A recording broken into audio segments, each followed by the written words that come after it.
At ngayon mga kadimpol ay waiting tayo ng habal. Papunta kami ako ngayon sa aming barangay sa Bantad. Siyempre mag-upload ako ng requirements at mag-fill up din ako ng form para sa aking educational assistant. Siyempre dala-dala ko rin itong aking tinamaan sa raffle na electric fan din. Mga products na ibebenta, mga dishwashing, ballpen. Ito na nga, ngayon ay kasama ko yung aking kapatid at inisembol na namin itong electric fan na ito.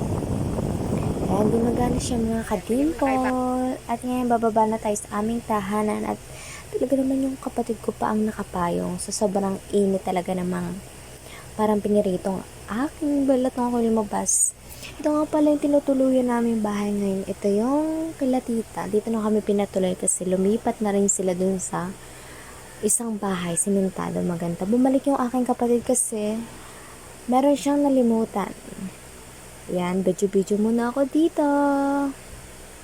Yan, doon kami pupunta.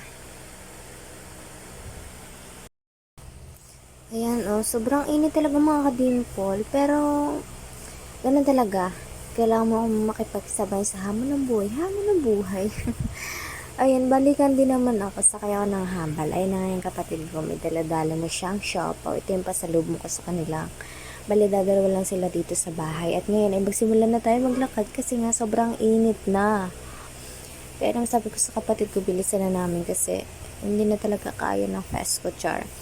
Ayun na nga, sukog kami dun sa isang payong kasi nga yung binili ko sa kanyang payong na Yobi is nasira na rin.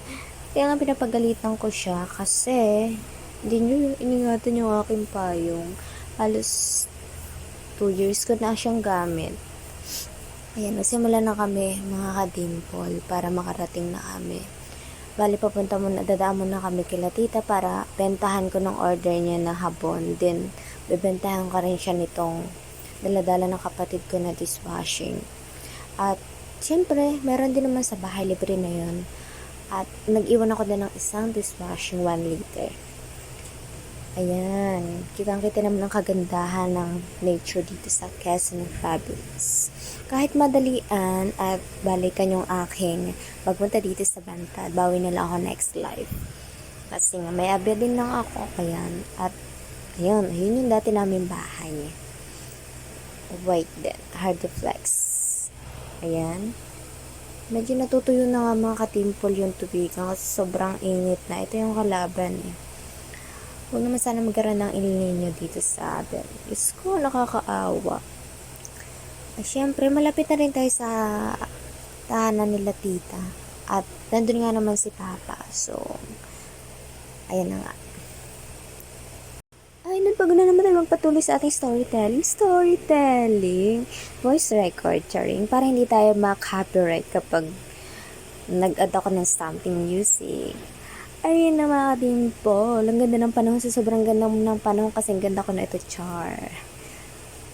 Ayun na nga, ito ang dadaanan natin ngayon, pathway, maliit na kalsada, or basta, kaya nga pathway eh. Ayan, kitang-kita nyo naman may paapa-apa dyan sa may tubigan na yan. Sila'y bakas yun ang kanilang paghihirap, pagkatalok, ayan. May bitak-bitak na rin mga kadimple, ito ang nakakadismay ang pangyayari sa ating buhay.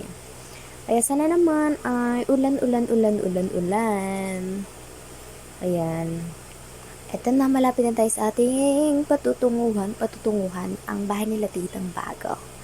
At patuloy na rin sila dyan. Ayan.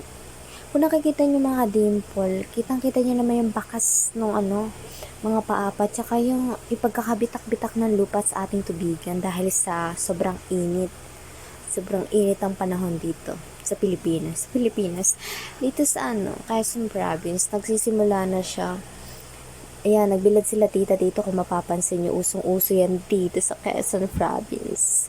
Siyempre, para may makain. Ayan, andito na tayo sa bahay nila tita.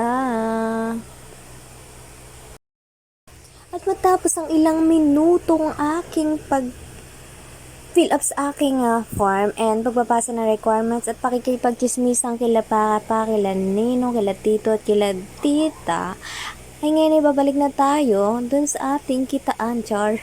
Yung ano, kung saan maghihintay ko ng habal. Kasi nga usapan namin is 3:00. Dadaan na siya dun. Siyempre, kakunti ng habal-habal ngayon mga kadimpol. Kaya kailangan may kausap ka na kung ikaw ay balikan rin lang. Para naman sa ganun may kasiguraduhan ng iyong buhay. Kasiguraduhan sasakay lang naman. At syempre, kaya nga ako nagbalikan at may mahalaga pa akong kailangan gawin sa buhay ko, char. Ayun nga, may mga gagawin pa ako dun sa gumaka, kaya naman, hindi ako pwede mag-stay dito. Madali lang din naman. Ayun na nga, medyo nakakapagod ang ating paglalakbay. At yun nga mga gading ko, lakasakay na ako ngayon sa tinatawag nating habal-habal. Siyempre kung nasa bayan ka na, pwede ka naman sumakay ng tricycle. Pero itong habal namin is unique to. Kapag sumakay ka na simula sa Bantad to Gumaka or yung mismong town namin, pwede naman ang diretsyo. Magbabayad ka na lang ng 100 pesos. So, sa balikan kong yon meron akong nagastos na 200 pesos. Ayan. Nakakabalik-balikan ka na sa iyong province, the city of Gumaka. Medyo maganda naman na ang ating kalsada kasi nga, dati, kung naalala ninyo, hindi nga nila pa nakikita. Dati kasi, ito story time tayo. Nung unang kasi pag nauwi kami, ayun, lakad pa, wala pa, hindi pa uso yung habal-habal. Ayan, nakikita niyo ako, ayos-ayos na ang person of friends. Haggard na siya. Ayun, kasabay ko dito yung principal at teacher. Ayan, pauwi na ako. Almost 4 or 4:30. Nagbili ako ng Coke and chicken. Hindi kasi ako nagkaan ng tanghalian kasi sobrang gutom ko. Ayan na. Kinain ko na. At habang kumakain ako, nagsaplan natin ako ng sinaing. Siyempre, pag abot ng 5:00, sisimba naman tayo ngayon kasi abot pa dito. Alisimba tayo sa San Diego Cathedral. Bye mga kadimpo, God bless.